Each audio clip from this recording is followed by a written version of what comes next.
Kia ora e te whānau. Welcome to this episode of Light Lunch. My name is Hannah.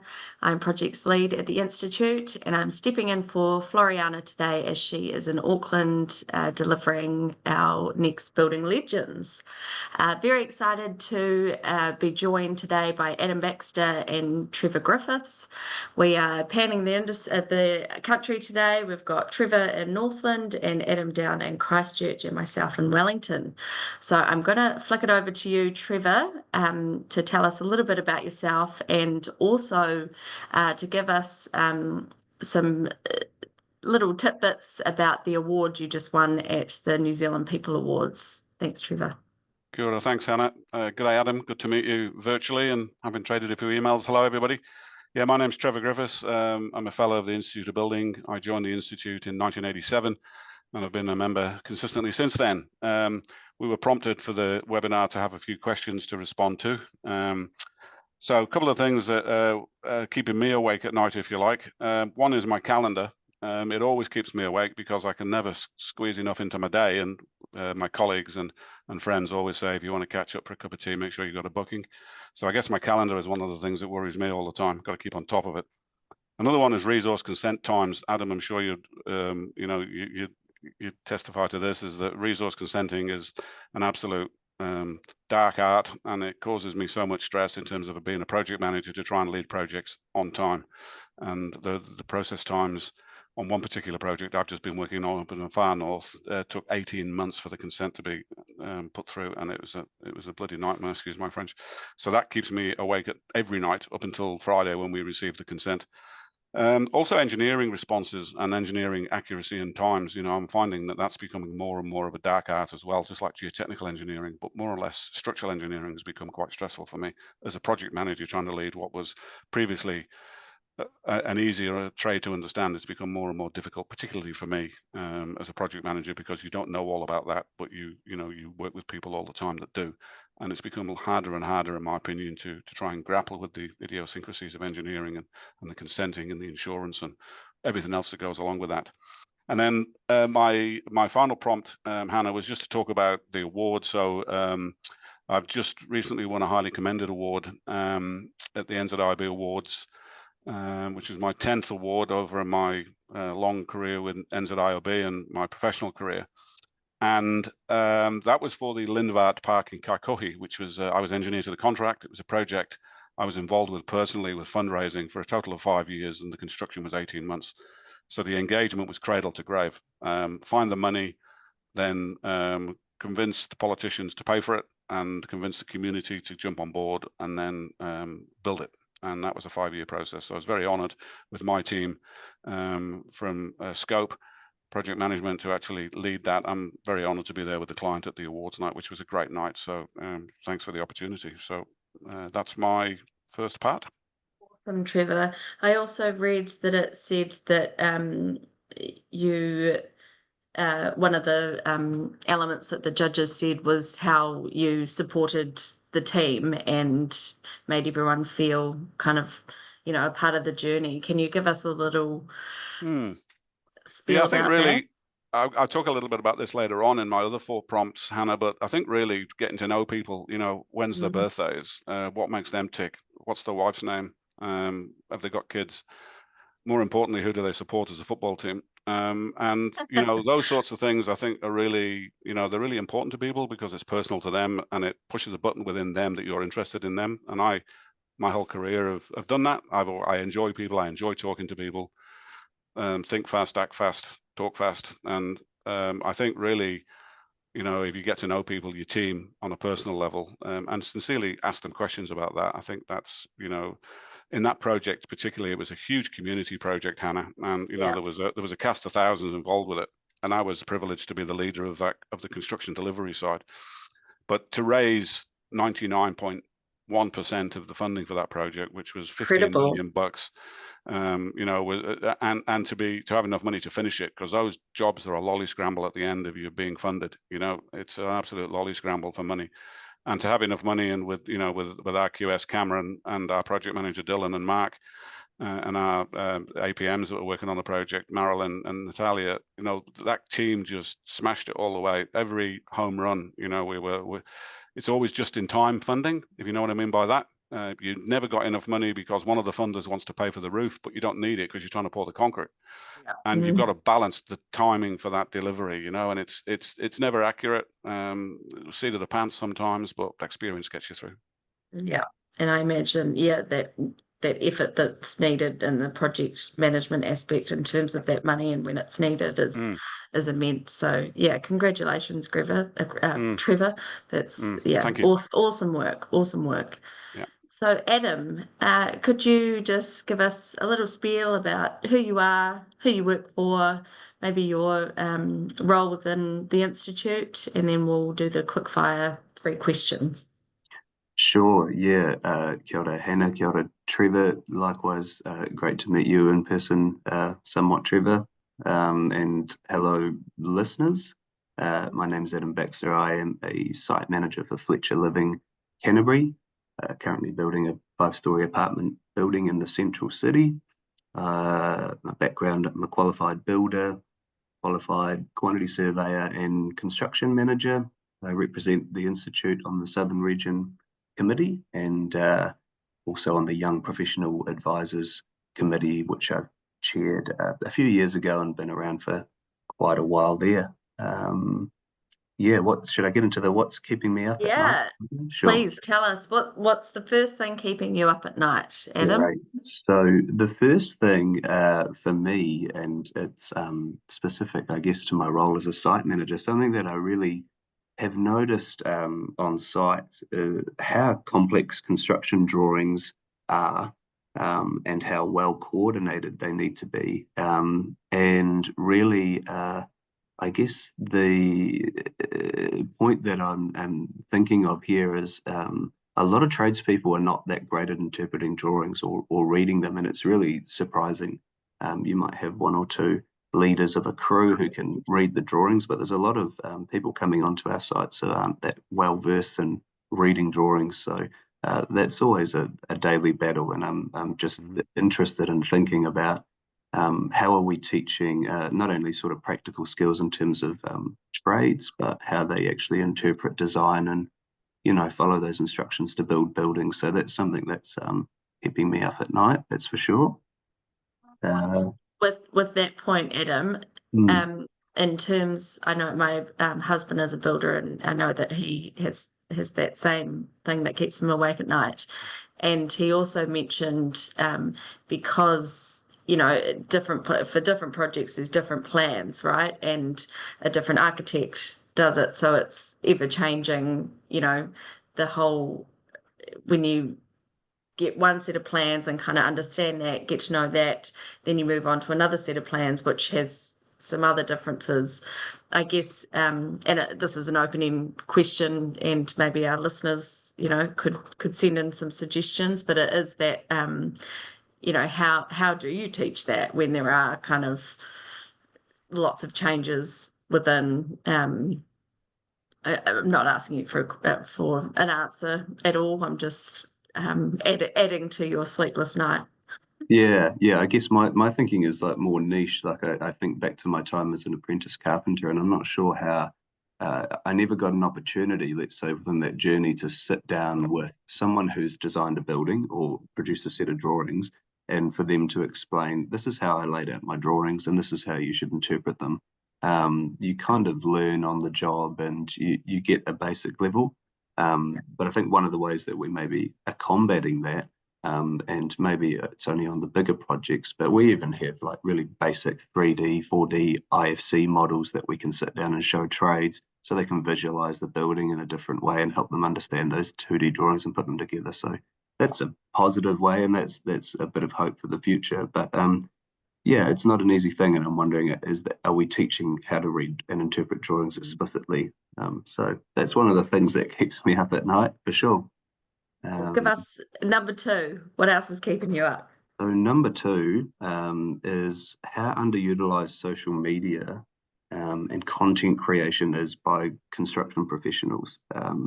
We have this thing called LinkedIn, and a lot of us use that and share there, but there's this, I find maybe as a younger person in the industry, a bit of a stigma about, I guess, like trade secrets or not sharing what you're doing, or and I find that really exciting. And I think, a great example is that hop onto Instagram and look at what all the tradespeople are doing with the way that they share their work and their day-to-day experiences on building sites. I don't really see the same sort of thing from construction professionals, site managers, project managers, QSs, architects, designers, the like. So I think we are in such a cool and exciting industry. We could do a way better job at maybe selling that. And I think that would help attract, I guess, the next generation of talent if they see this great industry of ours really sold and celebrated, I guess, in social media, content creation, YouTube, the likes. So yeah, I think it's underutilized. So that's where I'm at with that. I think that's, because we talk about the site visits, that gives you an in to what's going on out there. But yeah, you're right. Why don't we share? I mean, the competition is there, whether you want to admit it or not, in terms of tender processes and that sort of thing. So yeah, why shouldn't we share the successes? It's a great, Exactly.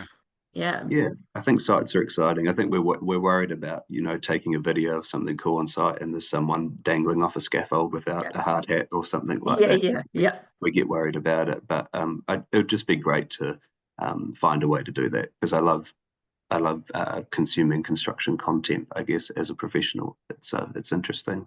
So yeah, my third thing that's keeping me awake at night is construction and biodiversity.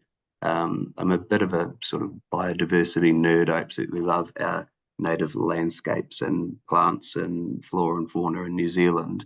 And I spend way too many hours a week in a built environment. And I often wonder, how can we, better bring in biodiversity into our built environment and include that in the way we build, in the way we preserve and encourage sort of the natural world into our built environment. So that's something that I think about a lot.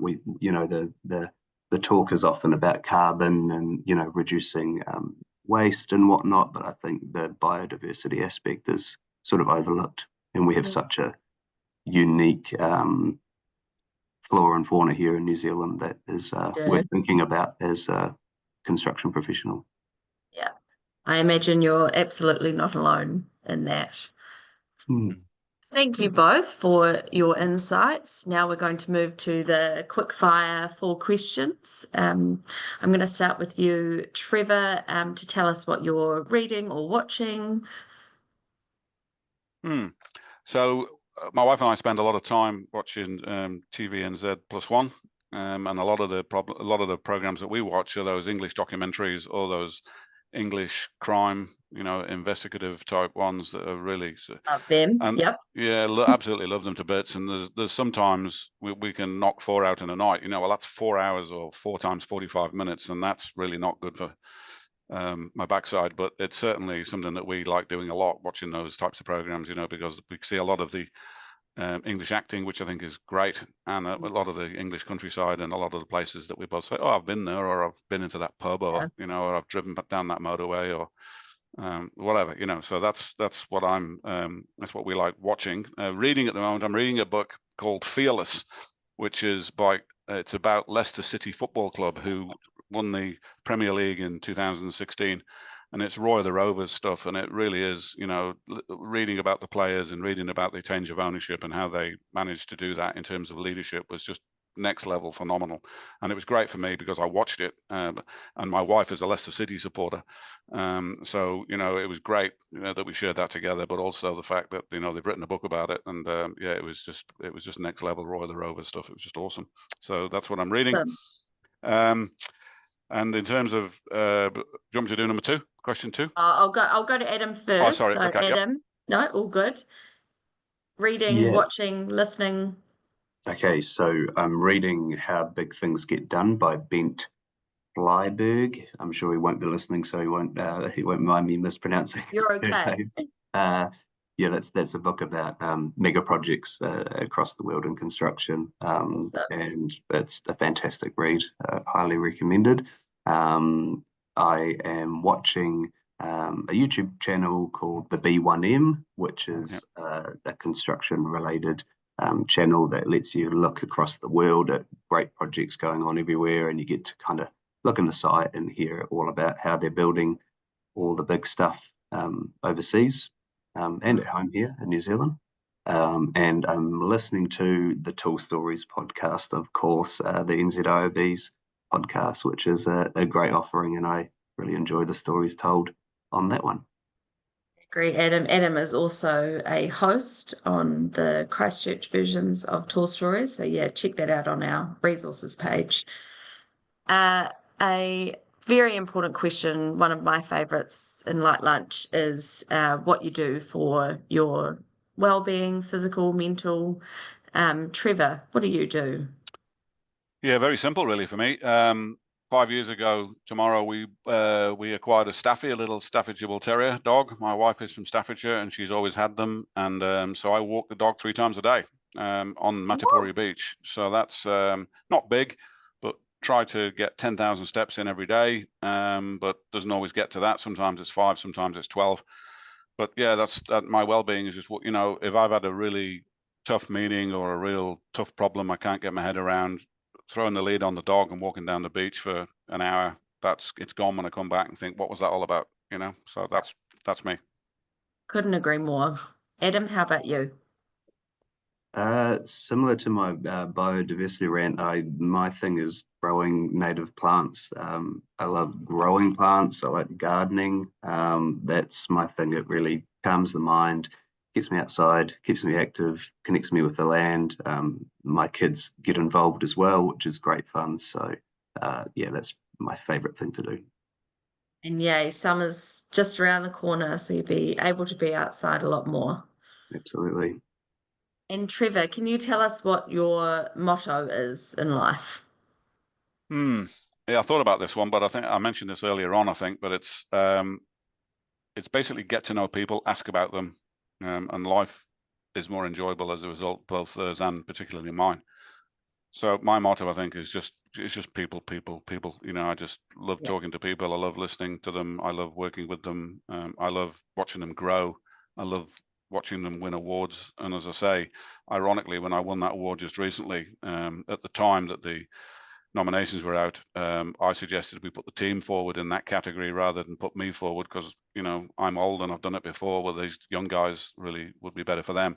But the team decided that they'd put my name forward because I was there from the start to the finish. So that was quite cool. But if I get the award, they get the award. So we've got award. Everybody in the office has got a copy of that award that was on that project. So I think it's all about people. Awesome. You know, that's what I love is that's my motto. People. I love that, Trevor.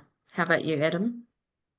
So the book I'm reading has got a great motto that I thought I'd share, and that's think slow, act fast. And that's kind of what, in construction related, what the author pulled out of his study of all these mega projects across the world. And I guess the importance of just really good planning and taking your time, getting things right in the front end. And then when it's time to go quickly. And I think that could be applied for a lot of things. So yeah, I like that motto. Awesome. And last but not least, Trevor, what would be your advice for the next generation? That's a really good question, actually. But I guess really I'd start at the back and work forward. Is exit strategy. What is your exit strategy for everybody? Mine took me 3 years to work it out, you know. And for goodness sake, it took me about 5 years to work out what my entry strategy was in terms of what I wanted to do. But I mean, it took me almost as long to work out how I was going to get out of the game. So to be able to do that, what you've got to try and find, in my opinion, is find a mini me, somebody that can replace you, always be on the lookout for them. And through my career, I've interviewed thousands of people. And, you know, I still remember the ones I interviewed that have gone on to greater things and employed them. And I think if you're looking for the next you or the better you, or somebody who's got more brains, more intelligence, more, you know, more panache, whatever, then always be on the lookout for them and never be afraid to tell them that, because I think that is a great platform to put them onto and then support them through that as they go on through their journey. And that's really, I think, you know, my advice to anybody watching is if you've got somebody in your team that is, you know, young or a bit shy, but they've got superb capability, put them up on a box and tell them, and do it quietly, and then build their confidence so that they one day can actually, because Kiwis don't do it. Kiwis don't stand. That's why the awards are so difficult, I think, at times, Hannah. It's Yeah, I because agree. Kiwis don't bang the chest and say "me Tarzan." They just don't do it. They're not used to it. And so I think if you can find those people and train them how to do that, it'll certainly make the industry a much better place. Yeah, couldn't agree more, Trevor. How about you, Adam? Yeah, well said, Trevor. Absolutely. I think my piece of advice to the next generation, it sounds simple, but it's something that I'm always trying to improve on, and it's to learn how to listen, and to listen really well. I think if you get really good at listening to people, you can learn anything you want. And that's always been something that's helped me in my career and in my life. I think within the construction industry, there's so many really experienced folks like Trevor who are willing to teach you some fantastic things if you're just able to listen and absorb that information. So yeah, I don't want to sound like your dad telling you to shut up and listen. It's not like that. It's really, listening is a really important skill, especially when you're managing people and projects. It's Absolutely. Yeah, nice Wonderful. one. Yeah, I couldn't agree more. Thank you both so much. We've run over just a little bit, but I thought that episode was incredibly insightful for all, not just our next gen. So thank you both for taking the time today to join me on this episode of Light Lunch. And yeah, we'll all the best, and we'll see you guys and our audience in a couple of weeks' time. Thanks, everyone. Hannah. Ka Thanks, kite Hannah. anō. Thanks, Trevor. Cheers.